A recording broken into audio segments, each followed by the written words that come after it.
¿Están? Muy bien. Qué bueno. Me imagino que han pasado un hermoso día del Padre en familia. ¿Qué se suele hacer el día del Padre? Básicamente comer, ¿no? Y le preguntaba a Cristian, ¿cómo la pasaste? Comiendo, me dijo. Es una gran realidad. Nunca salí a correr. No, salí a correr, lo dejamos para el resto de los días de la semana. Sí, entrenamos duro en el gimnasio. Pero el día del Padre, no me cree nadie. Pero el día del Padre se come, se celebra. Así que es un motivo para los que somos papás de estar agradecidos al Señor por la bendición de ser padres. Bien, vamos a continuar en esta tarde con la serie temática que estamos estudiando en estos domingos que han pasado, y nos quedan este domingo y otro más, que tiene que ver con las disciplinas espirituales. Y recuerdo el primer mensaje que nos hablaba acerca de la gracia para permanecer, ¿no? Veíamos esta tendencia natural que tenemos en general todas las personas, de que muchas veces nos proponemos empezar algo, disciplinarnos en alguna actividad en nuestra vida, y bueno, solemos fracasar, ¿no?, en el intento. Algunos son más disciplinados, más ordenados que otros, pero hay una tendencia natural que es a decaer en esa intención inicial que tuvimos. Y cuanto más importante prestar atención a esto cuando hablamos de disciplinas espirituales, porque está bien ir a hacer ejercicio, cuidar el cuerpo o disciplinarse en muchas áreas de la vida, pero cuanto más como hijos de Dios vemos la necesidad de ser disciplinados en lo espiritual, ¿no? Para que realmente podamos desarrollar esta vida espiritual que tenemos desde que hemos nacido en Cristo, ¿no? Crecer en una relación íntima con Dios, una relación que nos lleve a conocerle más al Señor, a buscarle más cada día, a amar más a nuestro Dios, y así poder vivir de acuerdo a su propósito para nosotros. ¿Saben? No sé si recuerdan los temas que estuvimos viendo en estos domingos. Vimos la disciplina espiritual de la meditación, meditar en la palabra de Dios, y la importancia que eso tiene para nuestra vida espiritual. También vimos el tema de la oración, ¿sí? Y también vimos el tema del ayuno, una práctica por lo menos muy presente en el primer siglo del cristianismo. Hoy también hay muchas iglesias que lo practican. Nosotros no tanto, pero es una enseñanza bíblica que como vimos el domingo pasado, muy importante también para el desarrollo de nuestra vida espiritual, nuestra relación con el Señor. Y vamos a ver otra disciplina espiritual que por ahí no es tan conocida.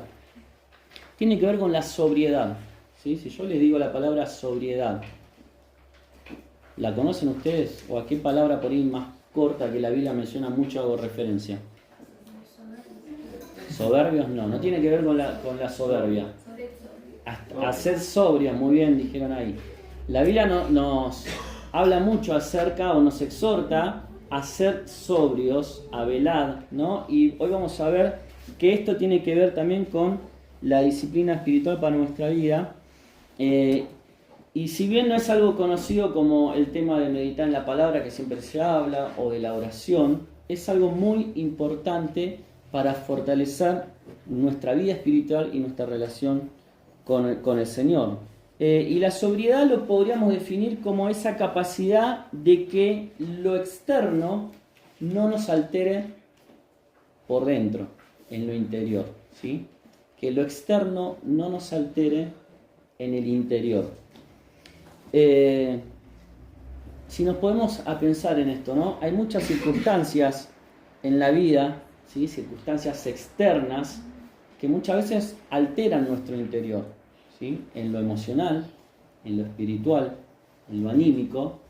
Las circunstancias que nos rodean, tenemos que reconocer que muchas veces nos quitan esa paz interior, nos mueven el piso, y a veces creemos que estamos firmes en nuestra relación con el Señor, pero cuando empiezan a venir las pruebas, nos pasa lo que le pasaba a la casita de la parábola de Jesús, ¿no? Que no estaba bien fundada en Cristo. Entonces las pruebas movían esos cimientos y la casa se derrumbaba. Y muchas veces también nos pasa esto a nosotros. Quizás para que cada uno de nosotros medite o piense, creo que podríamos identificar qué cosas de nuestras circunstancias externas a veces nos quitan más esa paz interior, nos alteran en nuestra intimidad con el Señor. Para algunos quizá podrá ser el tema económico, cuestiones familiares, amistades, trabajo, etc. Cosas que tienen que ver con lo que nos rodea, con situaciones o circunstancias externas a nuestra vida personal y de relación con el Señor, pero que muchas veces impactan de manera negativa en esa intimidad que tenemos que tener con Dios. El primer versículo que vamos a leer y que te invito a buscar es 2 Timoteo, capítulo 4 y versículo 5.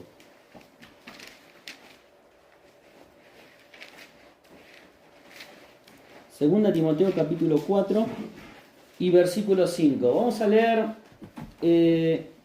3 pasajes. En este primer pasaje vamos a ver la exhortación de Pablo, podríamos decir a su hijo espiritual Timoteo, al joven Timoteo, acerca de esto de la sobriedad y de ser sobrio. Vamos a ver qué le quiere decir, qué implicancia tiene el significado de esta palabra en la vida espiritual. Lo tiene en 2 Timoteo capítulo 4 versículo 5, y después que leamos y meditemos en este pasaje, vamos a ver en la carta de Pedro cómo Pedro le escribe a cristianos de Asia Menor que padecían persecución por ser cristianos, ¿no? Y cómo esas circunstancias externas también eran podríamos decir, una tentación a quitar esa paz interior, y cómo el apóstol los exhorta entonces a esto de la sobriedad.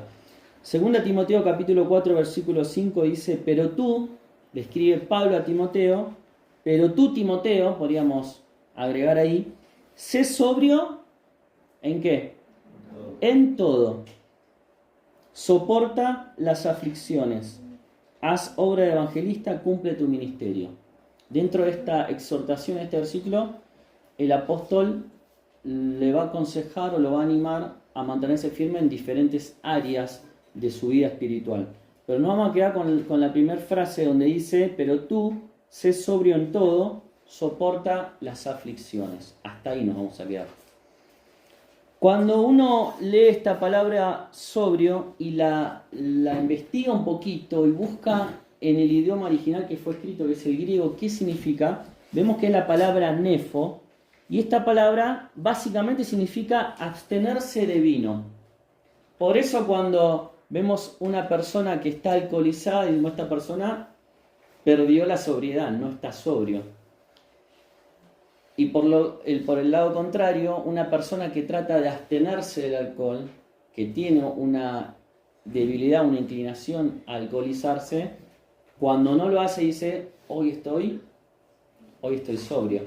Y lo mismo pasa con diferentes tipos de adicción. Hay gente que participa de grupos de ayuda para las adicciones y dicen: hoy estoy en el día 221 de sobriedad, ¿no es cierto?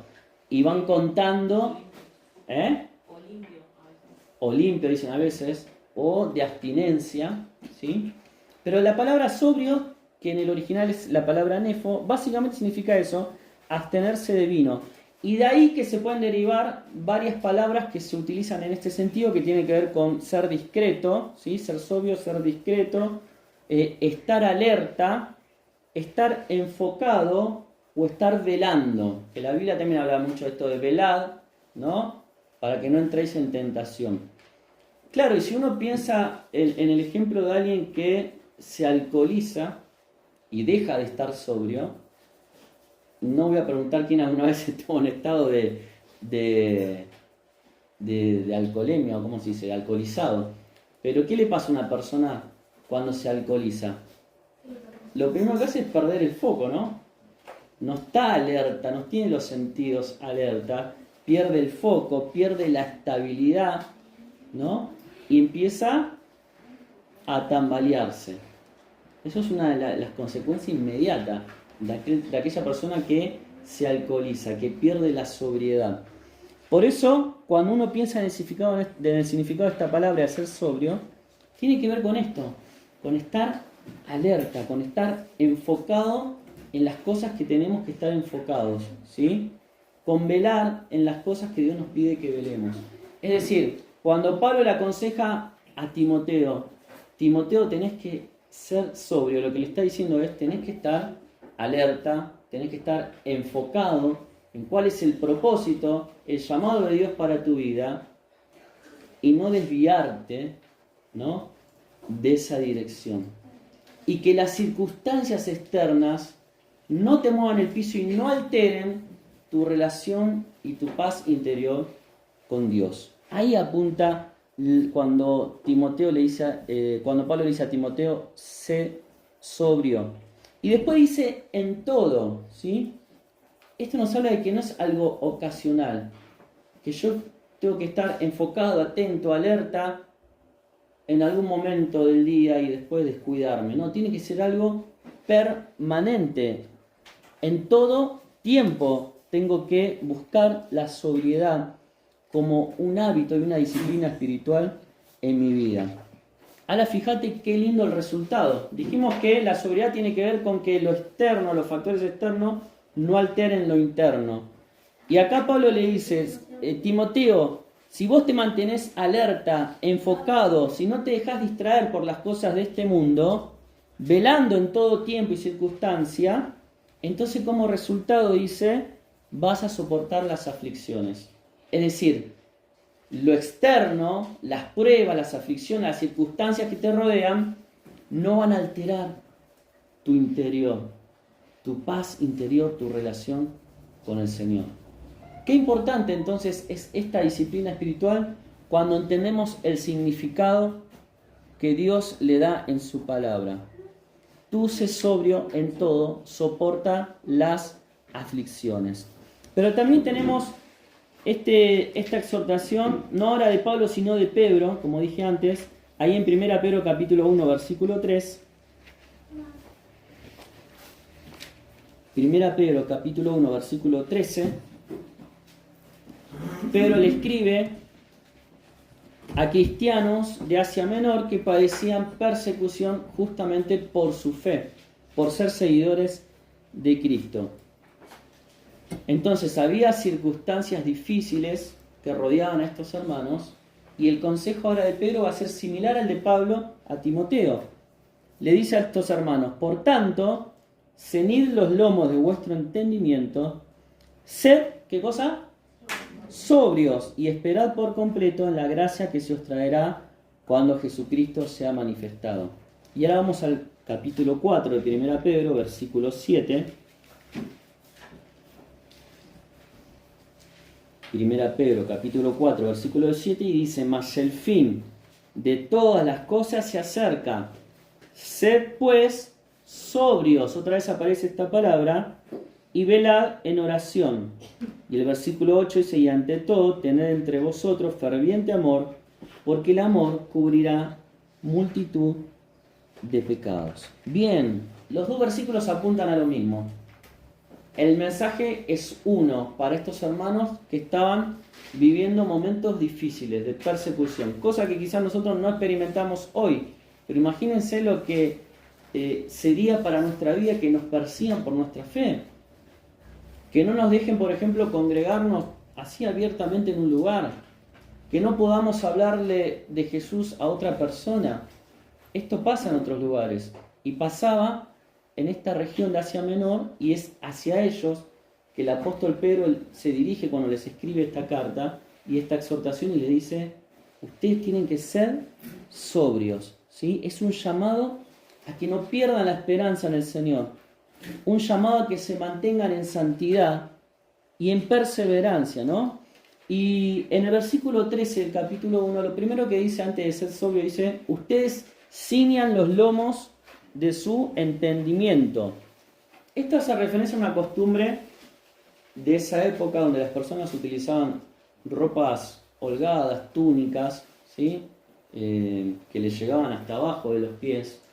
Y cuando necesitaban sentirse alivianados de toda esa vestimenta para poder moverse con más rapidez o agilidad, ¿qué hacían? Levantaban esa falda, esa ropa que colgaba, esa túnica, y se la enganchaban en un cinto que llevaban, ¿no? Es como que llevaban ahora sí las piernas libres y podían moverse con mayor libertad, ¿sí? Y esto, bueno, en lo espiritual hace referencia a que en medio de un mundo hostil como en el que estos hermanos estaban viviendo, ellos tenían que estar cómodos para caminar en este mundo, evitando el pánico que los rodeaba y las distracciones, ¿sí? Nada los podía distraer cuando tenían que permanecer firmes en el Señor, tenían que estar enfocados. Y por eso le dice, después en el versículo 13, sed sobrios y esperad en el Señor, ¿sí? Y nuevamente el concepto acá de ser sobrio es que las circunstancias difíciles que ellos estaban viviendo no tenían que desequilibrarlos. Ahí tenía que, de alguna manera, prevalecer el dominio propio en sus vidas, que está muy relacionado también con la sobriedad, el dominio propio. Cuando los factores externos no agitan mi vida, no me distraen, no me desenfocan del propósito de Dios, yo me mantengo firme en mi relación con Él. En segundo lugar, leíamos ahí en el capítulo 4, versículo 7, mas el fin de todas las cosas se acerca, sed pues sobrios y velad en oración. El mensaje es similar, pero ahora les está apuntando a que ellos tenían que tener la mirada puesta en que las pruebas y las circunstancias difíciles que estaban atravesando un día iban a llegar a su fin, iban a tener un término, y lo que les esperaba iba a ser un destino de gloria junto a Cristo. Y es el mismo destino que vamos a tener cada uno de sus hijos. Hoy podemos estar viviendo circunstancias difíciles, algunos más, otros menos, por momentos sí, por momentos no. Pero los momentos difíciles van a venir porque estamos en un mundo hostil, dominado por el príncipe de este mundo, por el diablo. Y en este medio tenemos que conducirnos nosotros con sobriedad, pero teniendo la mirada de que el fin va a llegar y nosotros vamos a estar un día con el Señor. Por eso es un mensaje de esperanza, ¿no? Y fíjate cómo las disciplinas espirituales van tomadas de la mano, ¿no? Dice, sed sobrio y velad ¿en qué? En oración. No es que son cosas separadas. Bueno, yo voy a elegir dentro de las disciplinas espirituales, me voy a dedicar a orar nada más. Vos, Juancito, dedicate a meditar en la palabra. Vos dedicate a estar enfocado, sobrio, velando, atento en el propósito. No, todo va tomado de la mano. Como los eslabones de una cadena que tienen que estar juntos para cumplir su propósito. Todas las disciplinas espirituales hay que desarrollarlas en nuestra vida para que podamos crecer en nuestra relación con el Señor.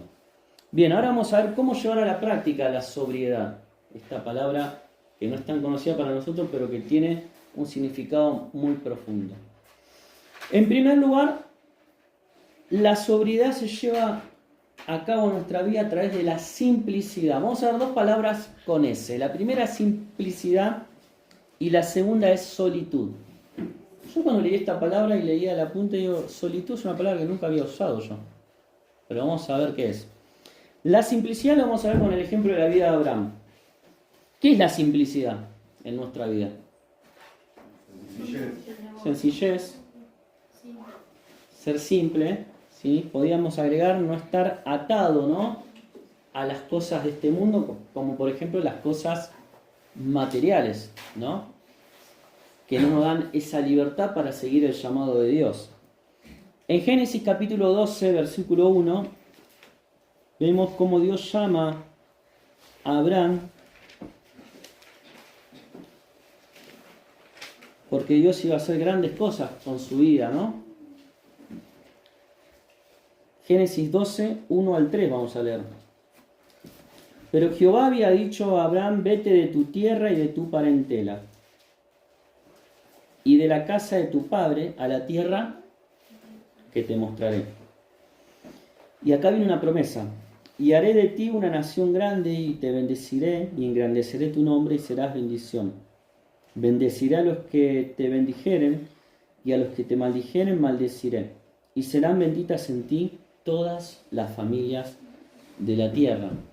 Muy bien. ¿Habían escuchado alguna vez o leído la historia de Abraham y el llamado que Dios le hace? Sí, ¿no? Muy conocido.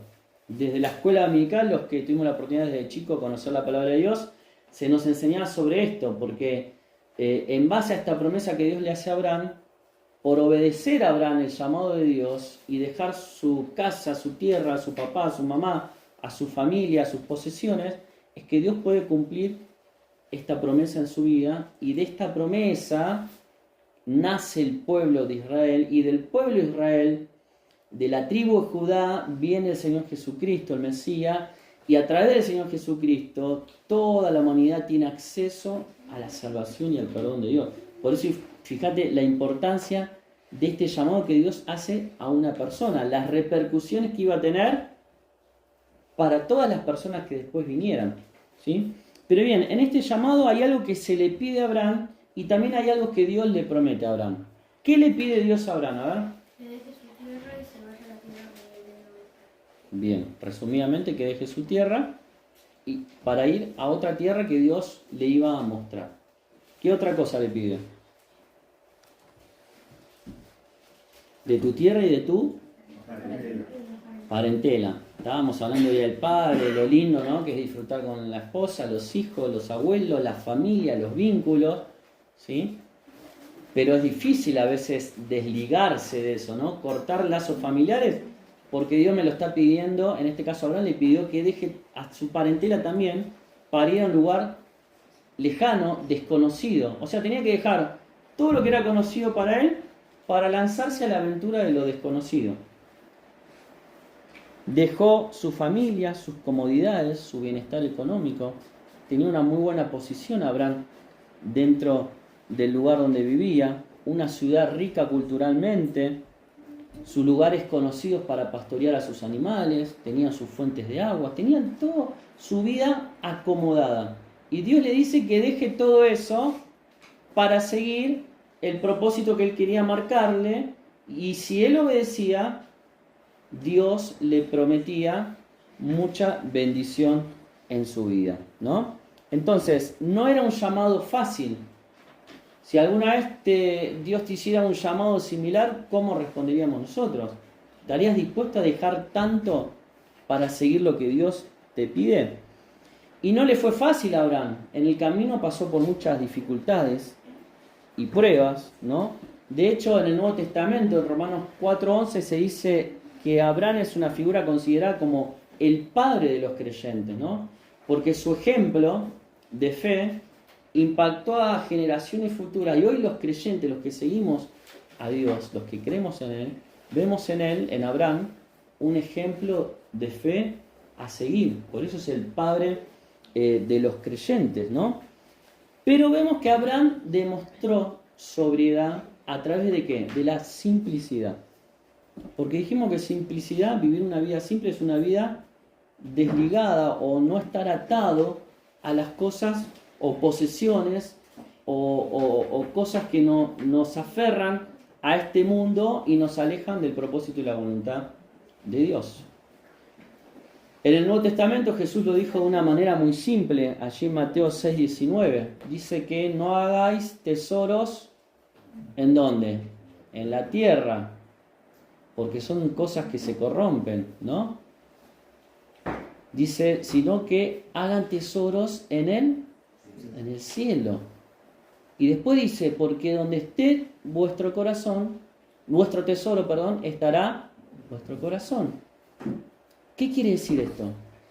El hecho de vivir con simplicidad, y no quiere decir que tengamos poco o tengamos mucho, no tiene que ver con la cantidad de las cosas que poseemos, sino con cuánto dependemos de eso que tenemos, ¿sí? Alguien puede vivir con simplicidad teniendo muchas cosas, y alguien puede vivir con un corazón aferrado a lo que tiene, aún teniendo muy poquitas cosas, ¿sí? Pero la sobriedad se lleva a la práctica, y lo vemos a través del ejemplo de la vida de Abraham, a través de una vida simple, una vida que no tiene el corazón puesto en las cosas que le rodean, sino que su corazón, su mirada, sus tesoros están en el cielo. Cuando mi corazón está enfocado en esto, yo estoy ejercitando la sobriedad. Estoy enfocado en el propósito de Dios para mi vida, en el llamado que Él me hace. Abraham tenía solo una cosa en mente: emprender ese camino, seguir el llamado de Dios, y no le interesó dejar atrás todas las cosas que a otro lo habrían atado.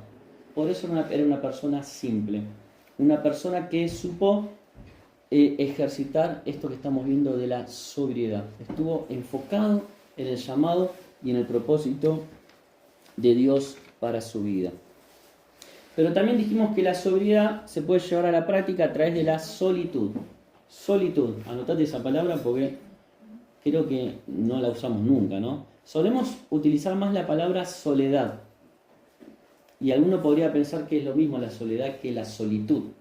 Bueno, en algún sentido sí, porque habla de estar a solas, ¿no? La solitud tiene que ver con eso. Pero la soledad es cuando uno está solo, pero no intencionalmente. Entonces desearía estar acompañado y esa circunstancia de estar en soledad lo pone mal, ¿no? Entonces dice, me siento en soledad, me siento que me faltan mis amigos, mis afectos, estar rodeado de gente, y es algo, podríamos decir, negativo en ese aspecto. En cambio, la solitud es cuando uno, de manera intencional y voluntaria, procura estar solo para crecer en la intimidad con Dios. Fíjate que hay una diferencia, ¿no? Entonces, entre lo que es buscar la solitud y lo que es la soledad. Entonces, no sé cuándo fue la última vez que has buscado intencionalmente y voluntariamente alejarte, estar solo, pero con la intención de crecer en tu intimidad con el Señor, ¿sí? La solitud permite acallar todos los ruidos, ¿no?, de esta sociedad que están dando vuelta en nuestra cabeza, las preocupaciones, los afanes de este mundo, ¿sí?, para realmente pasar ese tiempo de calidad con el Señor. Y hay un ejemplo muy conocido que es el ejemplo de Jesucristo. Vamos a leer Lucas capítulo 5.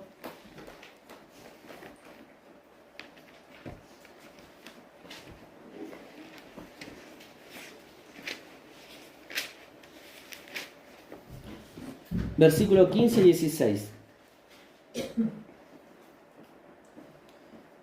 Pero su fama se extendía. ¿La fama de quién? ¿Quién se estaba haciendo famoso? Jesús.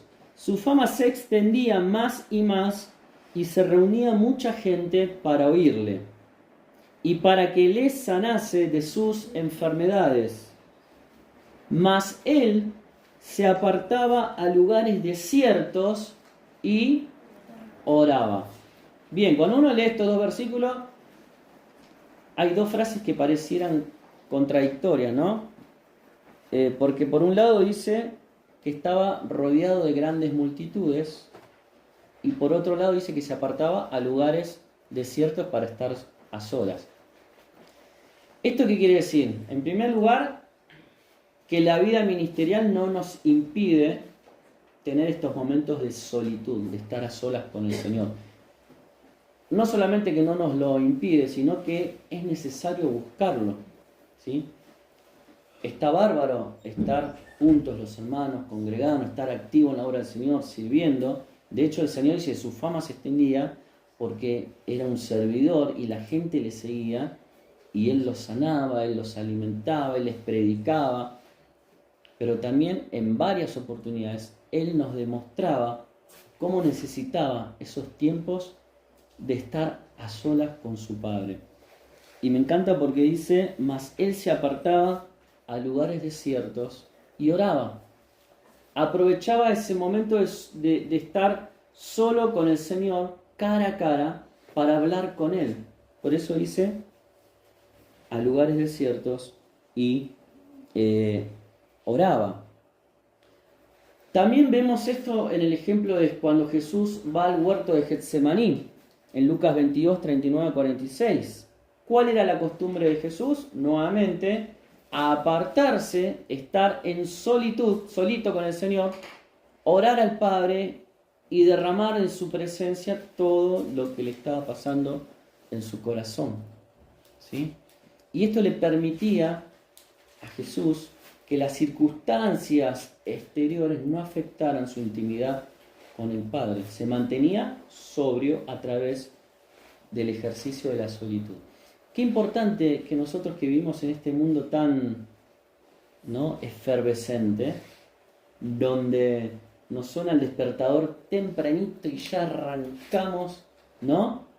Los chicos a la escuela, al trabajo, después las actividades, de vuelta se nos viene la noche, ¿y qué pasó? Pasó un día, y pasan los días como trompada, ¿no? Podríamos decir. Pero ¿cuándo buscamos entonces ese tiempo de quietud, de estar con el Señor?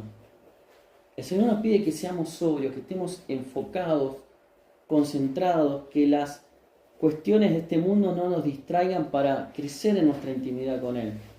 Bueno, lo tenemos que ejercitar a través de la simplicidad, como Abraham, es decir, no estar atados a las cosas de este mundo para poder seguirle a Él, y a través del ejemplo de Jesús, que se iba a lugares apartados, a disfrutar de esa intimidad con el Padre.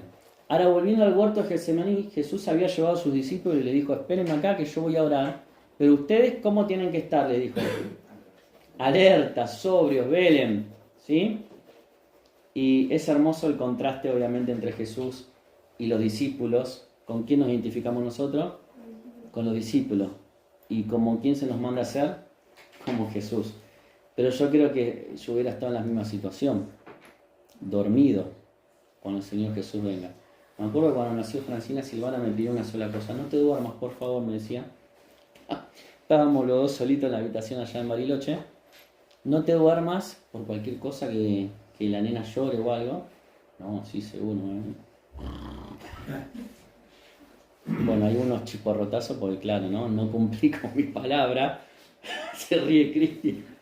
No sé si te habrá pasado algo similar, pero no pude velar. La verdad que el sueño a mí cuando me agarra, cuando la noche me agarra,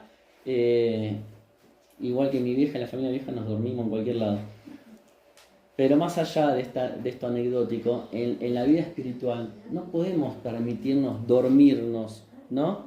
El Señor vuelve de estar y los reprende y dice, ¿qué pasa? ¿No pueden estar velando ni media hora? Y vuelve a orar. Y cuando vuelve los encuentra como nuevamente dormidos, ¿no?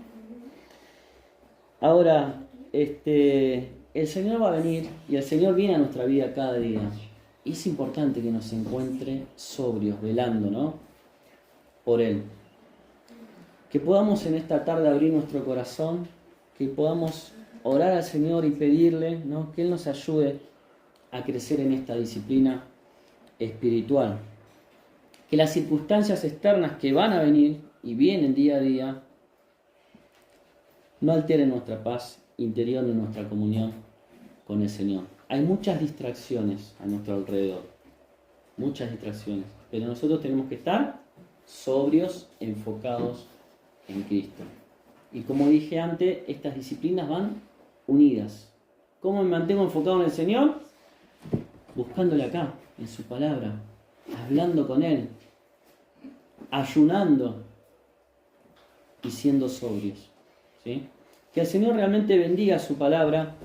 Sé que es difícil a veces aplicar esto porque va en contra de nuestra naturaleza, que nos lleva a ser indisciplinados, que nos lleva a distraernos con las cosas que nos rodean en este mundo. Pero como hijos de Dios, nuestra mirada tiene que estar puesta en Jesús, ¿sí? Vamos a terminar este tiempo por una oración. ¿Oramos? Padre, gracias te damos por tu palabra en esta tarde, porque ella es clara, porque nos hablas al corazón y nos haces ver la necesidad de poder ser sobrios en nuestra vida, de poder estar velando, de no dormirnos, Señor, en el área espiritual, en nuestra relación con vos, a poder estar atentos, concentrados y enfocados en el llamado que vos nos hacés cada día, Señor, para seguirte, que podamos realmente a través de una vida simple y también buscando esa comunión íntima con vos, practicar esta disciplina que hoy vimos, Señor, de la sobriedad. Ayúdanos, Señor, en nuestra debilidad, Señor, que realmente las circunstancias externas de este mundo no alteren nuestra paz interior con vos, nuestra relación íntima que buscamos tener cada día a través de tu palabra y a través de la oración. Bendícenos, que realmente ahora al participar de estos símbolos podamos disfrutar de esa comunión que tenemos contigo a través de Jesucristo, que podamos agradecer de todo corazón su muerte, su sacrificio en la cruz, su entrega, para darnos a nosotros el perdón y la salvación. En el nombre de Cristo Jesús, amén. Amén.